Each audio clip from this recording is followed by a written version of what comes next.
දැන් අපි මීළඟ කොටස assemble කරන්නයි යන්නේ. දෙවැනි කොටස විදිහට right booster හා left booster කොටස් assemble කරන්න අවශ්‍යයි. මෙතනදී left booster හෝ right booster යන දෙකෙන් එකක් මත ක්ලික් කරන්න අවශ්‍යයි වගේම මේ අවස්ථාව වෙද්දී අනිවාර්යයෙන්ම core stage කොටස assemble කරලා තියෙන්න අවශ්‍යයි. අපි control click කරලා තවත් if block එකක් මෙතනට drag කරනවා. මෙතනට අපි math click කරලා and ලකුණ සහිත code block එකක් drag කරනවා. මේ code block එකක් දකුණු පැත්තට අපි math click කරලා සමාන ලකුණු දෙකක් සහිත code block එක drag කරමු. මෙතන part 1 කියලා type කරලා බිඳුව type කරනවා.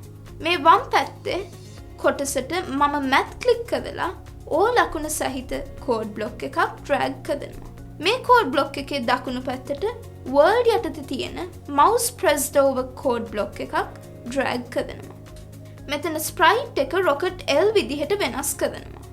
නැවත වම් පැත්තටත් word යටතේ තියෙන mouse pressed over code block එකක් drag කරනවා.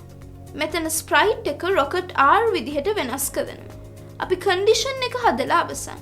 දැන් left booster එකේ සහ right booster එකේ position ලබා දෙමු. මෙතනට මම sprites click කරලා sprite.x code block එකක් drag කරනවා.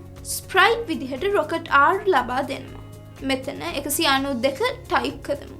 නැවත sprites click කරලා sprite y code block එකක් drag කරනවා.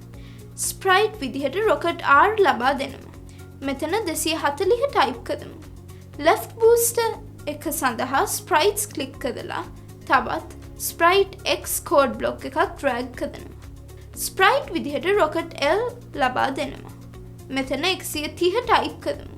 නැවත sprites click කරලා sprite y code block එකක් drag කරනවා. sprite විදිහට rocket L ලබා දෙනවා. මෙතන 240 type කරනවා. දැන් part 2 part 3 assemble කරලා අවසන්. දැන් variable click කරලා rx සමානයි code block එකක් drag කරනවා. මෙතන part 2 කියලා type කරලා මෙතන බිඳුව ලබා දුන්නා.